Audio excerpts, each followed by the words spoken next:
Banyak sih Mbak sebenarnya. Hmm. Terutama kan untuk collab ini beberapa resikonya pasti kan soal gagal itu bisa jadi sebuah resiko besar.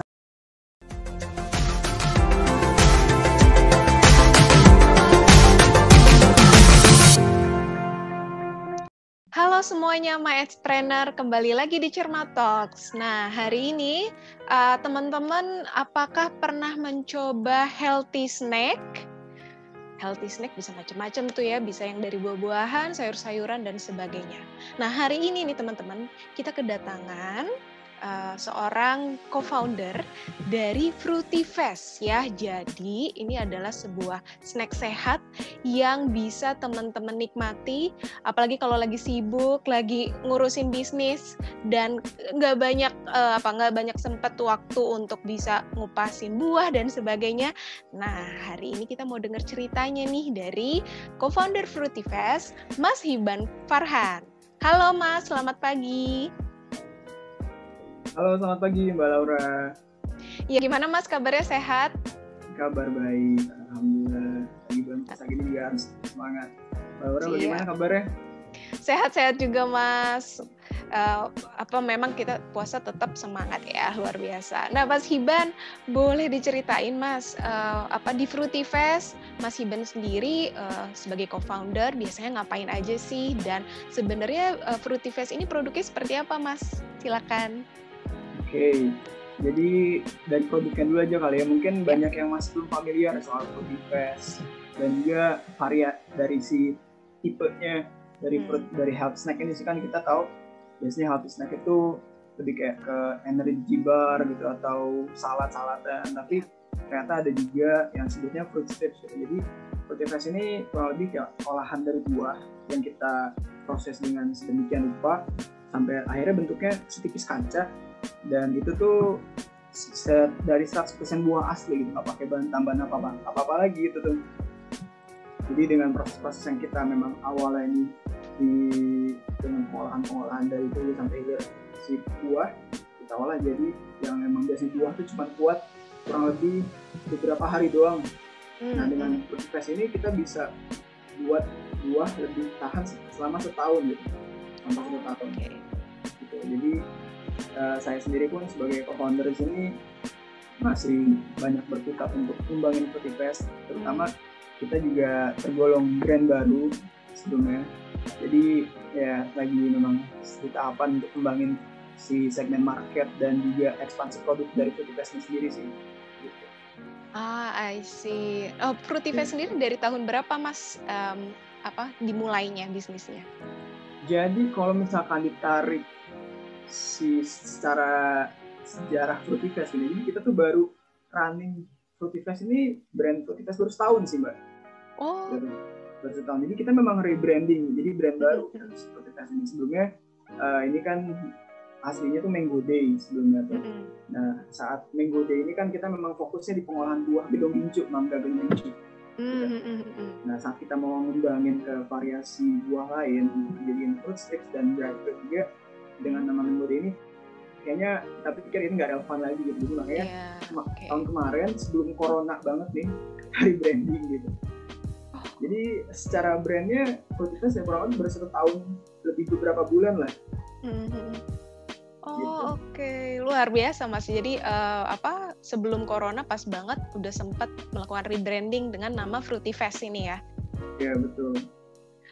Oke. Nah, kalau saya lihat ini kan healthy snack. Apakah segmen pasarnya itu memang orang-orang yang suka atau yang concern banget sama yang namanya kesehatan, atau bisa dibikin spesifik sebenarnya segmen pasarnya itu siapa aja sih Mas untuk Fruitifast ini? Yang pasti untuk concern utama kita dari segmen market itu yang orang-orang yang aware dengan healthy snack, dengan kesehatan maksudnya. Kan bisa kita lihat juga apalagi sejak corona ya, tren untuk orang-orang lebih concern sama kesehatan dengan apa yang mereka makan tuh meningkat. Jadi kita memang utamanya ke arah orang-orang yang concern sama gaya hidup sehat, dan juga kayak orang-orang yang concern sama vegan, orang-orang yang nge-gym juga, yang yoga itu kan juga mungkin banyak mengatur proporsi makannya gitu. Jadi kita juga ke arah sana, dan juga ke anak-anak juga kita anak-anak balita sampai anak SD juga kita coba ingin masuk ke sana, karena daripada mereka makan ciki-cikian atau snack-snack yang memang mungkin kurang, yang terlalu banyak MSG-nya, kita ingin mensubstitusi itu juga gitu buat lebih ngembangin soal gaya hidup sehat ini sih sebenarnya. Artinya nih kebanyakan orang yang memang aktif ya, maksudnya secara aktivitas cukup tinggi, kemudian ya sebagai segmen pasarnya seperti itu ya Mas ya? Ya, jadi seperti pekerja-pekerja gitu Mbak. Jadi kan kayak banyak yang misalkan kayak mungkin pekerja-pekerja di beberapa kota-kota besar itu kayak ingin makan buah cuman ribet gitu kan. Misalkan pengen makan buah mangga nih, ribet. Jadi malas duluan tuh gara-gara harus kupasnya dulu. Belum tangannya yang basah gara-gara dan lengket harus cuci tangan ribet kan. Jadi kita ingin coba nge-solve problem itu dengan kita sebuah yang praktis, tinggal buka, sobek, tinggal dimakan, tapi rasa masih sama gitu Mbak. Dan ini juga kita nggak pakai bahan tambahan apa-apa lagi selain buah asli. Kita emang ingin menjaga keaslian dari buah ini sih. Gitu. Menarik Mas. Kayaknya memang cocok banget nih untuk yang milenial juga seperti saya, yang kadang, apalagi kalau WFH begini kan padat banget ya waktunya, kita pengen makan sehat, tapi akhirnya ya udah deh yang gampang aja kayak gitu. Nah Mas, saya tertarik nih di salah satu postingan Fruity Fest, itu kan ada kayak bundling collab ya, produk dengan Eggnote.co dan Covita Bali. Nah, sebenarnya strategi collab seperti ini sudah berapa kali sih dilakukan sama Fruity Fest? Apakah ini yang pertama atau mungkin udah yang kesekian? Coba tambahin lagi, jadi untuk yang collab yang sama snack attack itu, kita kan sama Covita Bali, sama Eggnote.co, sama satu lagi Fit Break, yaitu kayak overnight oats dari oats gitu snacknya. Nah, kita untuk kolaborasi ini kurang lebih udah yang ketiga sih sebenarnya. Jadi kan kalau ini kita juga kolaborasinya macam-macam sih. Untuk yang saat ini yang snack attack bundle ini yang kemarin terakhir kita lakuin itu kan bentuknya lebih ke bundling gitu. Sebelumnya juga kita beberapa kali sudah sampai saat ini mungkin running juga collab sama yang bentuknya dalam sebuah produk gitu. Contohnya kayak misalkan Mbak lihat di varian Fruity Fest itu ada banana vanilla. Nah itu kita juga itu hasil kolaborasi sama brand vanilla asli Indonesia di Bali dia biasanya. Itu namanya Le Diamond Vanilla. Kita jadi sampai collab ke arah produk juga dan juga bundling. Dan yang kedua itu sekitar bulan Januari kita ada collab juga sama rak sebelah. Jadi karena itu tuh eventnya lagi ada Januari sih sebetulnya Mbak. Kalau bulan Januari itu untuk para vegan tuh di Januari kita collab sama rak sebelah untuk di si rak sebelah ini menghubungkan dengan beberapa brand health snack lainnya, dan kita sama-sama bundling juga buat Januari. Oh, jadi udah sempat beberapa kali melakukan collab seperti itu ya, Mas ya? Iya. Nah, sebenarnya apa sih yang mendasari, yuk kita bikin collab nih sama brand A, B, C, kayak gitu. Apa yang ingin dicapai atau apa sih alasan dasar collab tuh kayaknya bagus deh untuk kita lakukan? Alasan yang paling pertama, yang paling dasar sih yang pasti kita ingin dapat keuntungan dong pasti. Kita ingin meningkatkan sales dari produk kita sama dengan cara kolaborasi mungkin salah satunya. Jadi kan ini beberapa cara juga kita lakuin seperti promo dan diskon, tapi kita juga coba dengan cara kolaborasi gitu. Kenapa kita coba dengan cara kolaborasi? Karena kita melihat dari setiap brand itu pasti punya niche masing-masing gitu.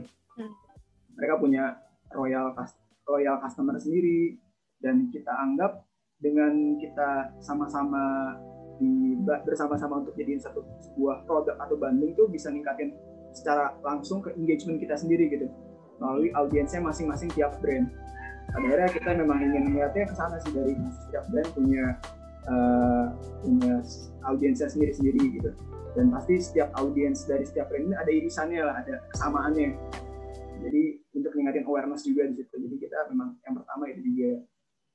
Terus juga yang kedua juga yang pasti penjualan. Kita ingin meningkatin penjualan tadi. Yang ketiga juga ya mungkin di sini kita juga ingin tadi yang aku bilang tadi sebelumnya soal si nangkep customer baru nih. Iya.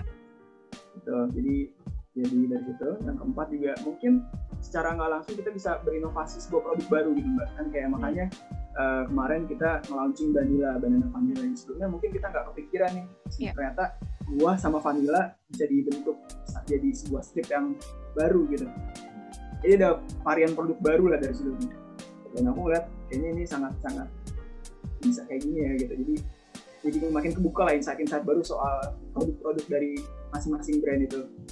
Dan yang terakhir sih pasti kita merasa kalau dengan adanya kolaborasi ini kita bisa lebih banyak ngasih lebih ngebuka kalau positioning brand kita tuh sangat bisa berkolaborasi. Jadi kayak kita mungkin kalau brand kita tuh nggak terlalu eksklusif lah gitu. Jadi apalagi kan dengan UMKM ini kita masih baru. Jadi dengan adanya kolaborasi ini mungkin ya lebih dapat awareness juga dari sama para UMKM atau brand-brand baru yang lagi merintis juga saat ini. Seperti itu sih Mbak, aku ngeliatnya. Oke, menarik ya. Jadi sebenarnya kita berkolaborasi tuh justru malah jadi bisa saling menguntungkan gitu ya bagi kita maupun partner kita, seperti itu ya Mas ya. Betul. Nah, kalau misalkan tadi misalnya Fruitifast memilih Eggnot.co atau Covita Bali, sebenarnya apa sih alasan yang tepat nih ya kalau misalnya di sini para pelaku usaha yang lain pengen melakukan collab, apa nih yang harus kita lihat dari partnernya? Apakah kayak kesamaan value atau mungkin ada juga kesamaan segmen pasar? Nah, apa sih aspek yang penting tuh untuk memulai collab dengan pihak lain gitu, Mas? Oke. Sebenarnya kalau aku sendiri sih yang memang menjadi bahan pertimbangan sebelumnya untuk kita ambil keputusan yuk kita collab sama brand ini itu kita ngeliat dari si produknya dulu sih Mbak. Jadi kayak misalkan dari si produk value-nya ini mereka punya value yang sama dengan kita gitu. Dari secara misalkan healthy snack-nya atau mungkin dari gluten free-nya kah atau memang yang enggak ada bahan tambahan lainnya kah. Jadi dari situ sih aku melihatnya yang pertama gitu. Soalnya misalkan kita masih brand baru nih, mau coba terobosan dengan kolaborasi sama brand-brand yang emang nggak nyambung banget, yang ada kayak orang-orang atau audiens yang emang belum aware sama brand atau sama produk kita tuh kayak aneh aja gitu. Misalkan Fruitifast kolaborasi sama brand sepatu kan itu mungkin nggak nyambung ya, cuman itu buat brand baru kayak kita ini aku belum berani ngambil resiko itu sih. Jadi makanya mungkin yang pertama dari si value produknya itu. Terus yang kedua mungkin lebih ke saling melengkapinya sih, kayak komplement lah dari tiap brand itu. Jadi misalkan aku Fruitifast base-nya olahan buah dengan Covita, dia di energy bar, terus si Eggnot ini di gluten free cookies-nya. Jadi kan itu secara si produknya mungkin nggak sama tapi sama-sama saling melengkapi. Untuk misalkan ini health snack attack bundle yang kemarin kita mau ngasih message kalau misalkan orang harus bisa makan sehat dengan enak tapi guilt free gitu, dia nggak merasa bersalah dengan kalorinya gitu. Iya. Secara ini kan saling melengkapi kita si value-nya, dan juga mungkin secara tipe produknya nggak tumpang tindih gitu Mbak. Jadi kan di situ Fruitifast yang olahannya buah cuma satu gitu. Kita nggak ada lagi collab sama brand yang memang lebih sama, misalkan Fruitifast saat juga dari brand lain kita collab kan itu jadinya tumpang tindih gitu kan Mbak. Jadi kita mungkin lebih ke arah sana sih. Yang pertama, yang kedua yang kita tinjau. Terus yang ketiga itu ini sih target marketnya sih Mbak, pasti harus sama tuh. Misalkan apalagi masih awal-awal seperti ini, kita menganggap biar lebih gampang buat nge-boost sales-nya mungkin dengan cari yang brand yang memang memiliki kesamaan secara target market gitu. Nah, itu yang secara spesifik atau yang mungkin secara generalnya gitu. Terus yang terakhir sih lebih ke kesamaan goals-nya sih Mbak. Jadi misalkan memang dari setiap brand ini punya strategi marketing untuk collab ini untuk tingkatin sales dan awareness gitu. Itu juga kita mungkin menjauhnya dari situ juga sih, lihat apakah brand ini bisa atau kita memang cocok buat diajak collab gitu. Gitu Iya, sih. iya. Artinya kalau saya simpulkan ketika mengajak collab dengan partner lain, kita harus melihat tadi value-nya, kemudian objektifnya mau seperti apa dan segmen pasarnya gitu ya Mas ya. Iya, Ketika jangan sampai kayak tadi nggak nyambung iya, produk kuliner sama produk sepatu sepatu seperti ya, itu. kayak Ya. gitu. Paham Mas. Nah kalau dari Fruitify sendiri nih, setelah tadi kan udah sempat 3 kali ya melakukan collab dan yang sekarang yang masih running yang Healthy Snack Attack. Impact-nya seperti apa sih Mas? Berpengaruh langsung kah terhadap kayak penjualan seperti itu? Atau ada pengaruh juga nih ke misalkan ke brand-nya sendiri, ke branding-nya sendiri gitu, gimana? Tadi sih betul yang kata Mbak Laura bilang sebelumnya. Jadi kita juga secara brand juga dapat awareness yang mungkin lebih besar peningkatannya melalui collab, dan juga secara sales juga itu ningkatin juga. Soalnya kalau kita lihat untuk vanilla, misalkan yang collab pertama kita itu vanilla, intinya jadi saling menguntungkan aja gitu. Secara si Ledain Vanilla ini secara brand lebih established duluan dari Fruitify, dan mereka punya loyal customer duluan. Tapi saat mereka ngelihat Fruitify dan itu juga masih nyambung dan rasa vanilanya juga masih dapat dan mereka anggap cocok, jadi kan secara nggak langsung salesnya juga dari Fruitify juga meningkat gitu, dan awareness dari Fruitify juga dari situ juga mulai meningkat juga gitu. Sama halnya kayak kemarin terakhir kita snack attack bundle. Jadi dari itu juga secara brand mungkin kita lebih bisa, orang-orang atau followers atau audiens kita bisa melihat positioning kita lebih jelas di mananya gitu, si Fruitify sebagai apa, dan juga pastinya sales. Oke, jadi tidak hanya ke penjualan, bahkan ke brand kita sendiri juga jadi istilahnya terekspos dengan lebih luas gitu ya dengan melakukan collab seperti ini. Menarik Mas. Nah, kalau menurut Mas Hiban sendiri nih ya, ketika kita misalnya mau bikin collab seperti itu, ada nggak sih panduan timingnya gitu? Misalnya kalau misalnya saya masih bisnis yang baru, apakah waktu yang tepat kalau saya langsung nih melakukan collab gitu, atau nanti deh kalau misalnya brand saya itu sudah mulai ada pasarnya, sudah mulai terdengar lebih luas, baru saya melakukan collab nih dengan brand lain. Kalau menurut Mas Hiban sendiri gimana? Kalau menurut aku pribadi sih ya, soal momentum kapan kita buat collab itu tergantung dari setiap brand masing-masing sih sebenarnya. Jadi kayak sebenarnya momentum itu bisa dibuat atau kita nunggu momentum gitu. Misalkan kemarin kita untuk menunggu momentum itu contohnya kayak yang bulan Januari gitu kan, kita lagi ada event atau buat para vegan tuh Vegan Januari gitu. Itu kan kurang kebetulan kita nunggu vegan Januari, terus udah kita coba cari emang partner yang memang bisa untuk diajak collab gitu. Dan juga mungkin bisa juga kayak kemarin kita untuk snack attack bundle, aku lebih ini ya praktikal yang contohnya kemarin dari kita saja.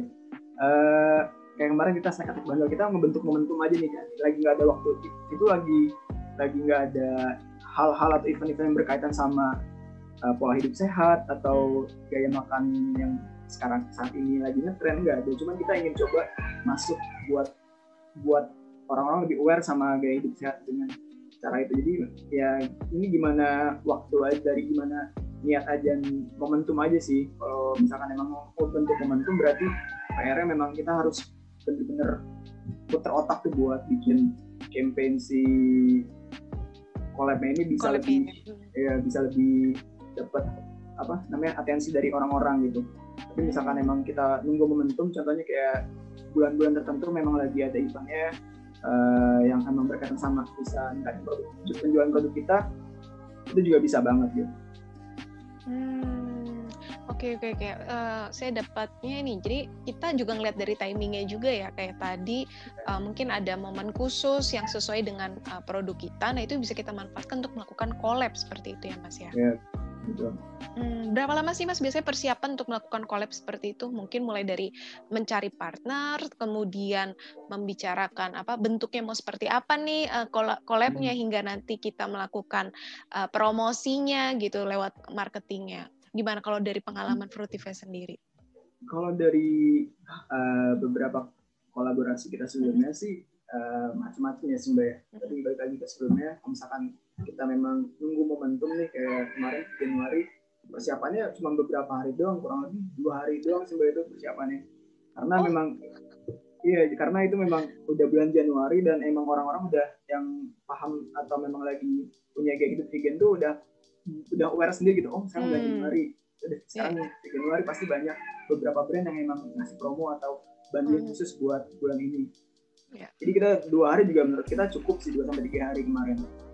Tapi untuk yang kita kemarin beberapa collab yang menciptakan momentum itu contohnya kayak Snack Attack Bundle, itu persiapannya lebih lama lagi sih, bisa sampai seminggu atau 2 minggu lah sebelum launching si Snack Attack Bundle ini. Terlebih kan kalau kemarin yang Snack Attack Bundle ini kita dari macam-macam kota gitu ya, beda-beda. Jadi untuk Bali lagi, Bali, Jakarta, kita di Bandung, Jatinangor. Jadi kan itu juga mungkin untuk nyamain waktunya juga susah. Jadi persiapannya lebih lama juga, dan mungkin yang hal-hal yang perlu disiapin juga belum hal-hal kayak misalkan campaign-nya, message-nya juga apa, goals dari collab ini mau seperti apa juga, bagaimana mekanisme pricing-nya juga. Jadi kan kalau yang kemarin itu Snack Attack Bundle itu memang benar-benar bikin kita harus benar-benar muter otak lah, persiapannya cukup lama sebelum launching. Iya. Jadi tergantung juga ya tadi bentuk collab-nya seperti apa, itu nanti menentukan timingnya juga, kita harus prepare-nya gitu ya Mas ya. Iya betul. Oke Mas. Ini tambahan dikit sih Mbak. Jadi untuk collab juga sebenarnya kita Fruitify juga di hari awal setiap tahunnya itu memang direncanakan sih Mbak. Jadi misalkan tahun ini kita 2021 minimal target kita buat collab sama beberapa brand itu 4 kali collab gitu. Jadi memang kita juga sebenarnya dari awal sebelum masuk tahun baru tuh kita udah merencanakan ini juga untuk bisa collab sama beberapa brand atau beberapa supplier juga gitu. Jadi sudah di planning sebelumnya gitu ya, tahun ini kita mau ada berapa kali collab, kemudian dibagi per kuartal atau semesteran gitu ya. Per kuartal biasanya. Oke. Mas, nah tadi kan kita membahas bahwa sebenarnya collab ini menguntungkan, tapi sebenarnya ada resikonya nggak sih Mas dengan melakukan collab kalau menurut Mas Iban sendiri? Resikonya banyak sih Mbak sebenarnya. Terutama kan untuk collab ini beberapa resikonya pasti kan soal gagal itu bisa jadi sebuah resiko besar gitu ya, apalagi misalkan dari persiapannya atau dari targetnya itu masih belum matang gitu.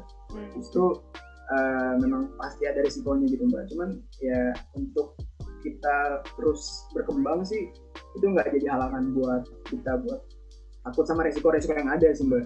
Cuman tinggal kita pilih aja resiko mana yang ingin kita minimalisir gitu. Kayak misalkan beberapa collab kemarin juga sebenarnya kita agak ada takut-takut, misalkan ada inilah nggak tepat sasaran lah, atau misalkan gagal lah. Terutama kan kayak misalkan sampai ke collab yang bentuk produk gitu, kayak Vanilla kan bentuk sampai produk makanan gitu, sampai sebuah varian produk. Varian baru gitu ya. Di varian baru, jadi kan resiko buat sampai buat si produknya nggak sesuai ekspektasi kan banyak juga. Jadi pasti ada aja resiko-resiko yang bakal ada di setiap cara strategi marketing yang nanti bakal dilakukan setiap brand. Cuman tinggal dari bagaimana kita overcoming-nya aja sih Mbak, menurut aku sih siapanya aja.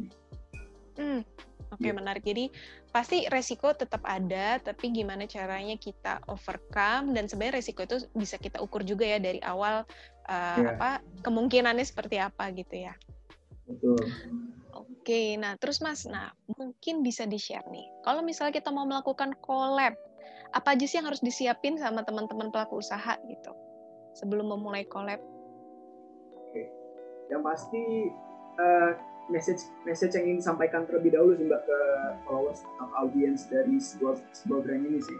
Jadi misalkan kita setiap brand kan pasti punya positioning sama message-nya masing-masing. Kita harus bikin clear dulu sih itunya sih Mbak sebelum kita mau collab tuh. Yang pertama itu, terus juga yang pasti harus persiapkan ke selanjutnya itu si bentuk kolaborasi ini mau seperti apa sih sebenarnya. collabnya mau dalam sebuah bentuk varian produk baru kah, atau memang dalam sebuah bundling baru kah, atau memang yang di situ lah gitu. Yang pasti itu juga. Terus juga yang selanjutnya yang memang harus persiapan, misalkan udah ada ketemu nih, kita juga harus cari brand-brand yang memang sesuai gitu buat diajak collab. Seperti apa aja, yang kayak gimana sih brandnya, dan mengacu lagi tadi ke si bentuk collabnya seperti apa gitu. Jadi nanti kita bisa dapat nih value dari collabnya ini. Terus yang selanjutnya pasti soal value collabnya sih. Jadi jangan sampai, menurut saya sih, untuk collab ini nggak ada message yang ingin disampaikan atau punya value yang jelas gitu. Jadi cuma sekedar collab tanpa ada goals yang jelas tuh menurut saya agak riskan sih. Jadi memang yang harus ditentuin sih, harusnya yang paling pertama dulu tadi itu goalsnya. Terus selanjutnya ya tadi sih memang yang pasti banyak berputar itu di si pemilihan brand collabnya sih. Apalagi kan jangan sampai kita ingin melihat kita collab sama brand yang bisa kurang lebih sama, dan jadi nanti malah tumpang tindih gitu, bukannya saling nguntungin tapi malah ada kompetisi dalam kolaborasi gitu kan. Jadinya ini kan kayak kurang enak gitu dilihatnya kan. Niatnya ingin sama-sama ngembangin malah ada kompetisi di situ kan, jadinya lucu aja. Jadi ya pasti itu sih yang harus kurang lebih harus dipersiapkan selama untuk menjalankan collab gitu. Oke ya. Jadi teman-teman pelaku usaha, jadi kalau misalnya kalian juga ingin melakukan collab dengan mitra atau brand lain, nah tadi Mas Iban pesan harus memiliki perspektif atau objektif apa sih yang mau dituju, dan harus clear tuh dari awal dengan partnernya mau seperti apa gitu. Nah, Mas Iban, obrolan kita hari ini luar biasa. Saya juga banyak mendapatkan insight-insight baru, dan pastinya My Edgepreneur, para pelaku usaha di sini juga mendapatkan hal yang sama. Tapi nggak terasa waktunya sudah mau di penghujung. Nah, mungkin dari Mas Iban bisa share nih closing statement untuk para pelaku usaha My Edgepreneur di rumah. Silakan, Mas. Oke. Untuk para My Edgepreneur di rumah, pastinya jangan pernah takut lah untuk kita coba kolaborasi sama beberapa brand yang lainnya, karena menurut saya kolaborasi ini banyak banget manfaatnya, lebih secara manfaat ke brandnya langsung atau ke satu sama lain lah. Jadi ini kurang lebih sama-sama menguntungkan, mutualisme lah, simbiosis mutualisme di kolaborasi ini. Jadi jangan pernah ragu juga untuk coba cara ngembangin brand, karena saya juga tahu rasanya gimana buat rasa jadi UMKM yang memang masih berkembang gitu. Jadi kan pasti benar-benar muter otak dan pikiran, waktu itu semua sudah berbagai cara harus dicoba juga. Jadi jangan pernah ragu aja sih untuk coba kolaborasi ini, karena ya tadi kita bisa bentuk branding yang baru buat para audiens, dan juga bisa ngasih tahu kalau misalkan sama-sama brand itu punya posisinya masing-masing dan value-nya masing-masing lah. Jadi menurut saya itu sih, Mbak. Wow, thank you. Terima kasih banyak Mas Iban untuk kehadirannya di Cermat Talks hari ini. Sukses terus untuk Fruitifest. Semoga ada varian-varian baru lainnya nih, buah-buahan ya. Dan untuk My Edgepreneur di rumah juga tetap salam sehat untuk kita semua. Sukses terus untuk kamu, dan bagi yang mau melakukan kolaborasi boleh mulai mungkin dicoret-coret nih kira-kira siapa partnernya yang sesuai, dan juga apa sih objektif yang mau dicapai.